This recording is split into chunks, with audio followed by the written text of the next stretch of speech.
So ప్రొఫెషనల్గా ఉండే అనుబంధం చెప్పారు. పర్సనల్గా ఉండే అనుబంధాలు ఏమన్నా ఆయన షేర్ చేసుకునే ఏమన్నా ఉన్నాయి? అసలు ఆయన మా నాన్నగారి కంటే పెద్ద వయసు, అధికారము అనుభవంలో చాలా అగ్రస్థానంలో ఉన్నారు. ఒక్కసారి కూడా నువ్వు అంటే నేను వెళ్ళదండి.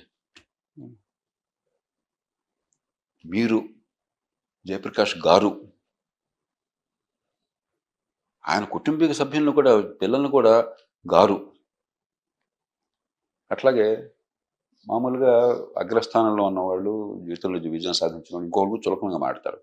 నేను ఆయన ఇంకొకరికి చులకనగా మాట్లాడటం నేను వెళ్ళదండి.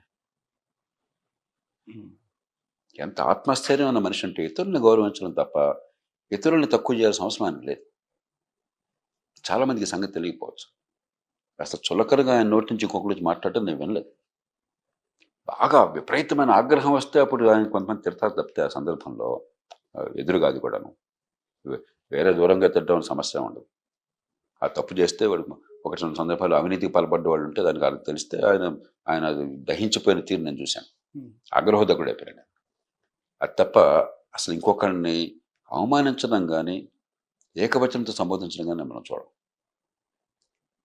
రెండోది, అవతల మనిషిలో కనుక మంచితనము చిత్తశుద్ధి ఉందనుకుంటే ప్రాణం పెట్టేస్తాను. మనం అందరికీ ఎన్టీ రామారావు గారి గాంభీర్యం తెలుసు. ఆయన అంత కాఠిన్యం, అంత భయము, ఉగ్ర రూపము, కళ్ళు అది చూస్తారు. ఆయన వృతం ఎంత నవనీతమో ఎవరికి తెలియదు. వెన్నలాంటి మనసు ఆయనకి, భోళాశంకరుడు ఆయన. అవతల మనుషుల మంచితనం అంటే కరిగిపోతాడు పూర్తిగా.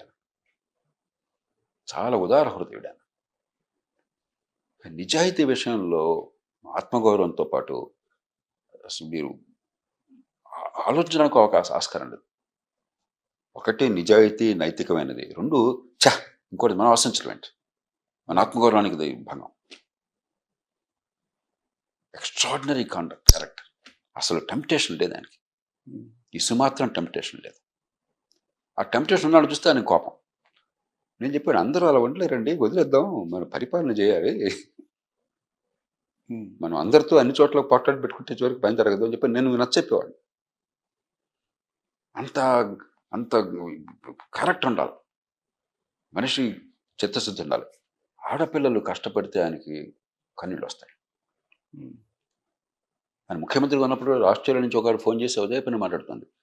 ఏమండి, మీరు ముఖ్యమంత్రిగా ఉన్నారు, ఆవిడ పర్సనల్ ప్రాబ్లం వచ్చి మీతో మాట్లాడుతుంటే మీరు గంట సేపు టైం ఇవ్వటం ఏంటి అని చెప్పంటే, ఆడబిడ్డ కష్టపడుతుంది జయప్రకాష్ గారు, ఎవరో ఒకరు పట్టించుకోవాలి కదా. ఆడపిల్ల కష్టం వస్తుందంటే ఆయన సహించలేడు. మొహమాటం చాలామందికి ఆ సంగతి తెలియదు. నేను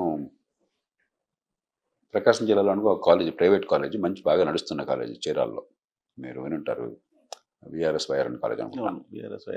ఆ కాలేజ్ వరకు ఏదో 2 గ్రూపుల మధ్య తగాదాలు వచ్చిన వాళ్ళకి, బాగా నడిచే కాలేజీ. నా దగ్గరికి వచ్చారు ఆ పేచీ తీర్చడం కోసం. నేను కోపటి పంపించాను, మీకేమైనా బుద్ధి ఏమైనా ఉందా, మీకేదో పని పాటలకి మీరు తన్నుకోవచ్చు, నేను జిల్లాలో 30 లక్షల మంది జీవితాలు చూడవలసిన వాడిని, మీకేదో తగాదాలు కాబట్టి నేను మీతో కూర్చొని పంచాయతీ చేయడం కోసం నేను పండి మీరు మీ సంగతి మీరు చూసుకున్నాను అన్న. అది అయ్యాక నాకు తెలిసింది, ముఖ్యమంత్రి గారి దగ్గర వారం రోజులు కూర్చున్నారు వీళ్ళని చెప్పని.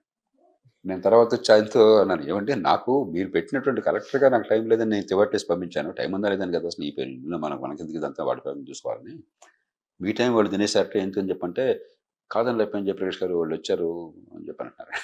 సో మొహమాటం ఆయనలో. ఇక మీరు కొసరి భోజనం వడ్డించేవాడు. రోజు ఆయనతో నేను కలిసి బ్రేక్ఫాస్ట్ కొసరి వడ్డించాడు, పక్కన కూర్చోబెట్టి. ఒకరోజు ఏదో మా ఇద్దరికి ఏదో విషయం మంచిగా బాగా తగదాయింది. నాకు చికాకు వేసింది కొంచెం. పొద్దున్నే 5 గంటలకి వెళ్ళిపోయి 1 గంట 6 గంట కూర్చున్న తర్వాత బ్రేక్ఫాస్ట్కి టైంకి వెళ్ళేవాళ్ళం ఇంటి లోపలికి, అదే స్టాండర్డ్ నాకు. ఆ రోజు బ్రేక్ఫాస్ట్ టైంకి నేను అంతా వెళ్ళకుండా బయటకు వచ్చాను. బయటకు వచ్చేసరికి నాకు మనస్కంచరా ఏదో చికాకు ఉందని చెప్పాను. నాకు ఎవరినో పంపించారు, ఆయన పెద్ద ఆయన ఒక ఆయన పంపించారు. బ్రేక్ఫాస్ట్ నాకు బాగోలేదండి, చికాకుగా ఉంది, నాకు మనసు బాగలేదు అని. మళ్ళీ వెళ్ళి, లేదు పెద్ద ఆయన మీరు వస్తే కానీ బ్రేక్ఫాస్ట్ చేయడానికి కూర్చున్నారు, ఆయన తట్టలేదు, మీరు రావాల్సిందంటే వెళ్ళాను. వెళ్ళేసరికి కొంచెం మౌనంగా అయితే ఉంటున్నాను. మాట్లాడకుండా. లక్ష్మీపార్వతి గారు జయప్రకాష్ గారు ఇప్పుడు సరదాగా మాట్లాడుతుంటారు, మీరు ఇవాళ ఏం అసలు మాట్లాడట్లేదు, మౌనంగా ఉన్నారంటాను. లక్ష్మి ఆయన్ని ఇబ్బంది పెట్టుకోక, కొంచెం చికాకులో ఉన్నారు, నేను పోట్లాడుతుంది ఆయనతో. కానీ చూడండి ఆయనలో ఎంత ఉదార మనస్తత్వం చూడండి. చాలా గొప్ప మనిషి ఆయన. మీకు అంత ఇంత చికాకు పెట్టిన అంశం ఏంటి సార్ అది మీ ఇద్దరి మధ్య? రోజు మాకు ఏదో ఒకటి ఉండేది. ఆయనేమో ఆవేశం, వేగంగా పని జరగాలన్న కోరిక. తర్వాత ఆయనది చాలా సందర్భాల్లో ఒక స్వచ్ఛమైనటువంటి స్ఫటికం లాంటి మనసు. కాబట్టి ఆ రోజున ఉదయం కొంచెం గట్టిగా ఆయన మనసుకు వచ్చినట్టుగా ఉన్న విషయం చెప్పగానే ఆయన వెంటనే కరిగిపోయి చేయాలనుకున్నాడు. నా బాధ్యత ఏమిటి? సాధ్యాసాధ్యాల పరిశీలన, దీనివల్ల జరిగే ఇబ్బందులు, నష్టాలు, పర్యవసానాలు ఇవన్నీ ఆలోచించాలి కదా. ఆయన ఒకసారి అనుకున్న తర్వాత అందులో ఆయన ఏంటంటే ఒక గొప్ప కళాకారుడు కాబట్టి ఆయన ఒక దృశ్యం. ఇప్పుడు చాలామంది కళ్ళ కట్టట్టు వర్ణిస్తారు కాన్సెప్ట్ని, ఎందుకంటే వాళ్ళు విజువల్గా ఆయన చూస్తారు. ఆయన సినీ కళాకారుడు కాబట్టి ఆయన మనసులో అది ముద్రించి ఉంటుంది. మనం లాజికల్గా, సిస్టమేటిక్గా మనం చెప్తాం. మరి ఆయన దృశ్యానికి ఇది తగట్లా, ఇది అడ్డుపడుతుంది. కాబట్టి ఆయన కోపం వచ్చేది. నేను ఒప్పుకున్నాను కాదు. సో అలాగా చివరికి ఆయనకి మా ఇద్దరికి ఒక రాసుకున్న ఒప్పందం కాదు, మాటలతో కూడిన ఒప్పందం కాదు, అనుకోని ఒప్పందం ఏంటంటే నన్ను ఒప్పిస్తేగా ఆయన చేసేవాడు కాదు. నేను ఎస్ అనాలి, అధికారం పూర్తిగా అయిందని. ఎందుకంటే నేను ఎస్ నువ్వు అంటే దాని వెనకాల చాలా ఆలోచన ఉంటుంది, ఇంగిత జ్ఞానం ఉంటుంది, తప్పు చేయకుండా ఉంటామని నమ్మకం ఆయనకుంది. సో స్వార్థం లేదు, సొంత ప్రయోజనం లేదు, కాబట్టి నమ్మొచ్చు నా విశ్వాసం అని. అందుకని నేను ఒప్పుకోకపోతే ఎక్కడ పొరపాటు ఉందో నేను మనసులో ఉంది. కానీ మనసు గట్టి సంకల్ప బలం ఉన్న మనిషి కాబట్టి అంత తేలిగ్గా ఆయన ఒప్పుకోకపోతే ఊరుకున్న మనిషి కాదు. కాబట్టి ఆయన గట్టిగా అరిచేవాడు. ఒకరోజు ఆయన బాగా అరుస్తుంటే ఏదో సందర్భంలో నేను నవ్వేశాను. ఏమి నాకు ఇంత కోపంగా ఉంటే మీరు నవ్వేస్తున్నారు మీరు అంటే ఇప్పుడు మీరు అరిస్తే నేను అరిస్తే బయటంతా భయపడిపోతారు. మీరు గట్టిగా అరిస్తే నేను కొంచెం తగ్గాలి, నవ్వాలి. నేను గట్టిగా అరిస్తే మీరు కొంచెం పట్టించుకోకూడదు కుర్రాళ్ళు అని చెప్పని అంటే ఆయన కూడా పక్కపక్కన వేశాడు. సో అలా ఆ జర్నీ ఎన్ని సంవత్సరాలు సార్ మీది ఆయనతోటి? ఇది కేవలం ఇంత సన్నిహితంగా ముఖ్యమంత్రిగా ఉన్నప్పుడు మెలిగింది రెండో టర్మ్లో. Second term. మొదటి టర్మ్లో నాకు ఆయనతో అనుబంధం అంతా కూడా జిల్లా కలెక్టర్గా ఇప్పుడు ఆయన పదవిలో ఉన్నటువంటి 4 ఏళ్ల పాటు నేను జిల్లా కలెక్టర్గా ఉన్నాను. ఆయన ముఖ్యమంత్రిగా ఉన్న కాలంలో 3 సంవత్సరాలు 9 నెలల పాటు. ఆ 3 సంవత్సరాల పాటు చాలా చాలా సన్నిహితమైన అనుబంధం ఉండేది. ఆయన పదవులు లేనప్పుడు తరచుప్పుడు కలిసేవాడిని. ఏం చేస్తున్నామో తెలుసు కదా. ఇప్పుడు రాజకీయంలో ఉన్న వాళ్ళకి ఏ పార్టీ వాళ్ళైనా కూడా కొంచెం క్షేత్రం గురించి అర్థమైతే ఎవరేం చేస్తున్నారో పూర్తిగా తెలిసిపోతుంది. మనం వెళ్ళి నేను చెప్పుకోక్కర్లేదు, గ్యాస్ కొట్టక్కర్లేదు. కాబట్టి ఆ క్రెడిబిలిటీ ఏదో ఉంది కాబట్టి తెలుసు. కాబట్టి ఆ తర్వాత ఆయన చనిపోయేదాకా పదవి పోయిన తర్వాత కూడా తరచు రెగ్యులర్గా కలిసేవాడిని. ఆయన ఫోన్ చేస్తుంటారు, నేను ఫోన్ చేస్తుంటాను. ఇది జరిగిన తర్వాత కూడా సార్ 95 జరిగిన తర్వాత కూడా రెగ్యులర్గా అప్ టు ఎండింగ్ వరకు మీరు టచ్లో ఉంది? చివరిసారి ఆయన కలిసింది జనవరి 12వ తారీఖున 96లో. జనవరి 12 నేను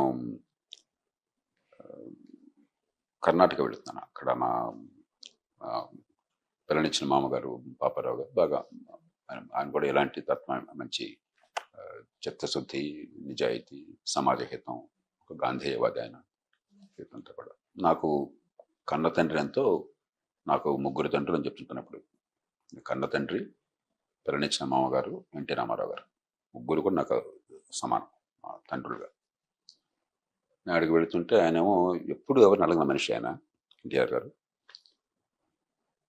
మీరు వెళ్ళబోకండి జయప్రకాష్ గారు, నాకు కొంచెం బెంగ అనిపిస్తుంది, మీరు ఉండాలనిపిస్తుంది నాకు అని 2-3 సార్లు అడిగారు. నేను నచ్చ చెప్పాను, అంటే ఇది సంక్రాంతిది, అది ఆ రోజు నా జన్మదినం, నా పుట్టినరోజుకి అక్కడికి వెళ్ళటం అలవాటు. ఆయన మామగారుగా కాదు, నా కన్న తండ్రి ఎంతో, ఆయన అంతా కాపుతుంటే నాకు వచ్చేది మంచిగా చెప్పి, అవును మీరంటే మీ పర్సనాలిటీ వల్ల అలాగే ఉంటారని చెప్పి అన్నారు. 3-4 సార్లు ఆయన కోరినా కూడా ఆ రోజు సాయంత్రం కూర్చున్నాను. ఏదో టిఫిన్ తెప్పించారు బయట నుంచి, దోశ లాంటిది తిన్నాము. కోరినా కూడా నేను వస్తాను కదా, వచ్చి కలుస్తాను కదా రాగానే, 2-3 రోజులే కదా అని చెప్పి నేను ఆయనకి సర్ది చెప్పాను. నేను 13 ఎప్పుడో వెళ్ళాను. నేను 13, 14, 16 లేదా 17 తిరిగి వచ్చాను. ఇక రేపు పెద్ద ఆయన కలుద్దాం అనుకుంటున్నాను. రాత్రి తెల్లవారుజామున 3:30, 4 నాకు ఫోన్ వచ్చింది. లేరు అని చెప్పాను. అని ఎందుకో మరి మళ్ళీ మళ్ళీ మళ్ళీ అనుకోరారు, మీరు వెళ్ళొద్దు, మీరు ఉండండి అంటే. లేదు, యాక్చువల్గా గారు సంతోషంగా ఉన్నారు. ఎందుకంటే రాజకీయంగా కూడా కొంచెం ఆయనకు ఒక ఇదిగా అనిపిస్తుంది. ఉమ్. ఇప్పుడు బాగుంది పరిస్థితి అని కనిపిస్తుంది. ఒకవేళ కనుక పార్టీ సింబల్ రాకపోయినట్టయితే ఏ సింబల్ పెట్టారో ఆయన నాకు బొమ్మ గీసి చూపెట్టారు నా ఎదురుగా. ఉమ్.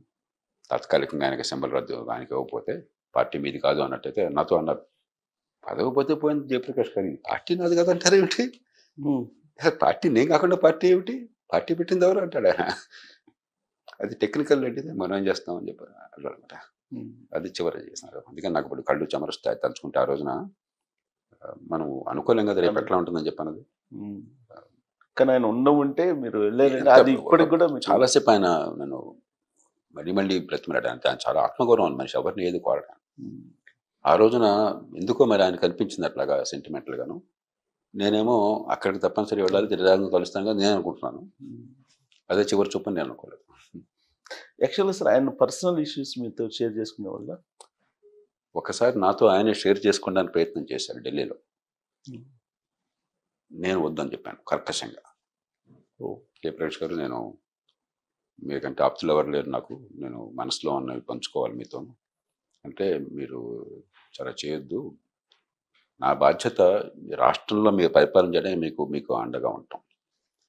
నా మనసులో వేరే పడినట్టయితే మీ వ్యక్తిగతమైనవి కానీ మిగతావి ఇవన్నీ అనుకోండి, అది నా మనసుని కలుషితం చేస్తుంది, నేను సరైన సలహా ఇవ్వలేను అంటే. నాకంటే మీకంటే ఆప్తులు ఎవరు ఉన్నారు, నా మనసులో వేదన పంచుకోరు కదా అన్నారు. తప్పు చేశాను బహుశా. నేను చెప్పాను కదా కర్కశంగా ఉండేవాడిని ఆ రోజుల్లో. ఉమ్. చిన్న అక్కడ విషయాలు గీత కూడా గీశారు మీరు. గీత గీశాను. ఉమ్. నేను నా దృష్టిలో అది కరెక్ట్ అది. కానీ ఒక మనిషిగా ఆయన మనసులో ఎంత బాధ ఉంటే ఆయన ఉమ్. అలా కోరుంటాడు. అందుకని నేను వినడానికి సిద్ధపడలా. ఇంకంతే అక్కడ ఫుల్ స్టాప్ పడిపోయింది. మరి నేను వినను అంటే ఏం చేస్తాను.